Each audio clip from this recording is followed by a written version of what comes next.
Rwanda stands ready to explore opportunities in different sectors, including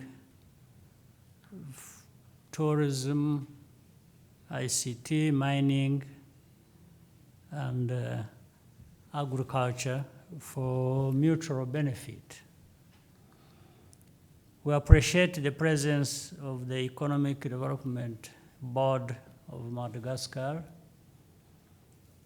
For both our countries, trade and investment are important drivers of economic growth. A more connected Africa is undoubtedly a more prosperous Africa. In recent years, Rwanda and Madagascar have been hit by extreme weather events. This has affected livelihoods and damaged biodiversity and infrastructure. We must share expertise and learn from each other's experiences. The evidence is clear that our continent is disproportionately impacted by climate change.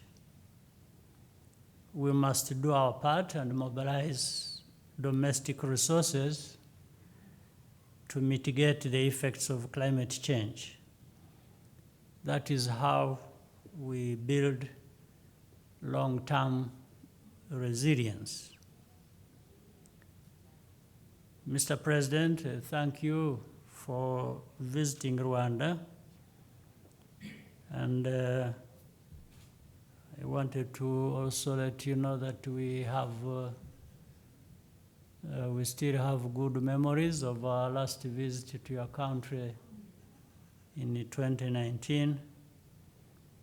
And I hope you are enjoying your stay with us. I look forward to continuing working together with you. May I now invite you, Mr. President, to deliver your remarks. Again, most welcome.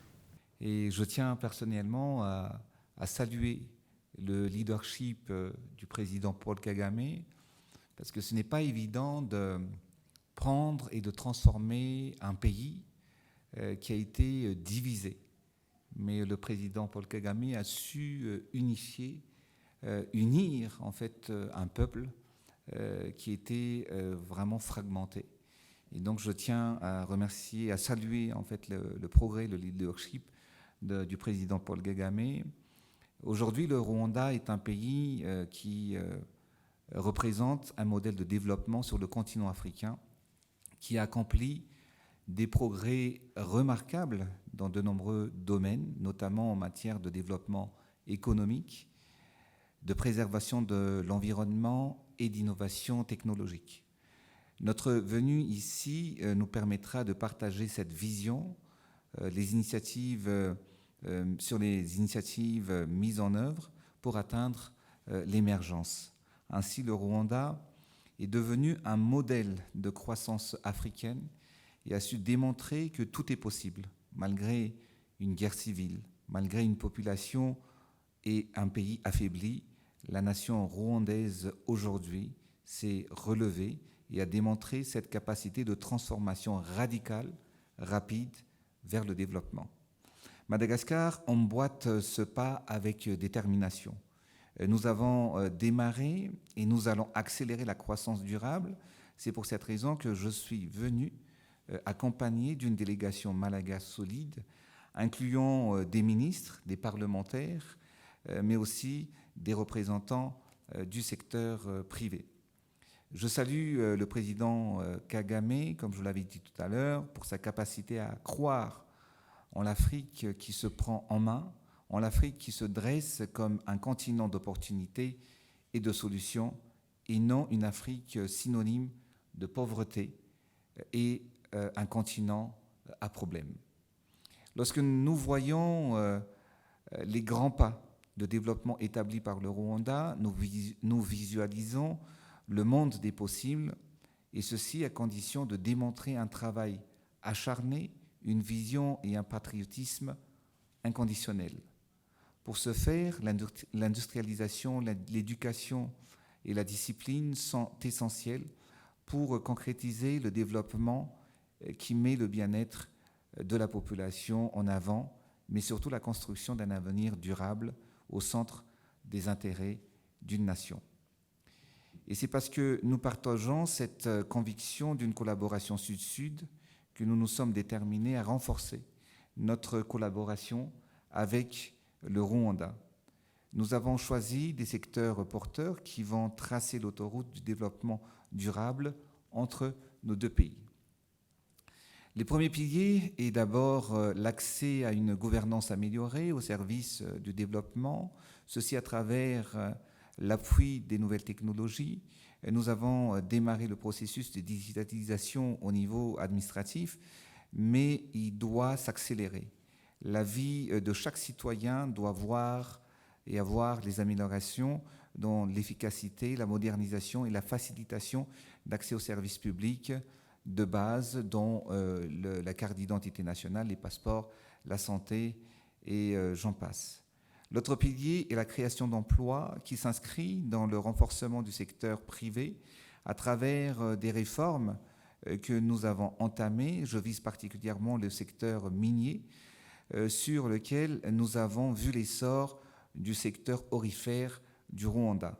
La collaboration entre les deux pays sera concrète pour structurer la filière or à Madagascar. Nous visons aussi la construction de nouvelles villes durables et résilientes au bénéfice d'une urbanisation accompagnant l'accroissement des populations à Madagascar. Kigali et Antananarive vont illustrer ensemble ce partage de savoir-faire et d'expertise entre Tanamasuantre et Kigali Innovation City.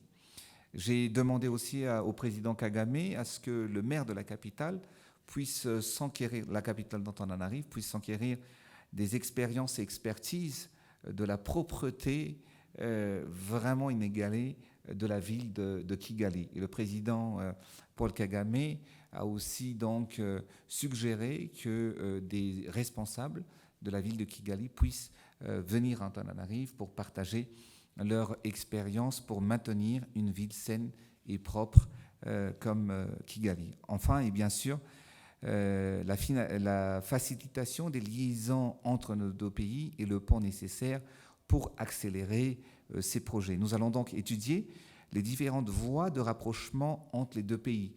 Parce que vous savez, il faut tout simplement mettre 3h45 pour atteindre Kigali et la ville d'Antananarive. Donc nous sommes proches, mais on va se rapprocher davantage.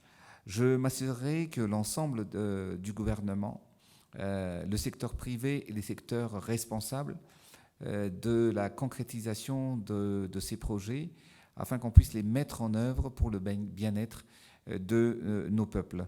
Je remercie encore le président Kagame, cher frère, pour son exemplarité qui inspire plusieurs dirigeants africains à construire l'Afrique de nos propres mains et avec l'engagement et le patriotisme de nous tous africains. Je vous remercie, Monsieur le Président.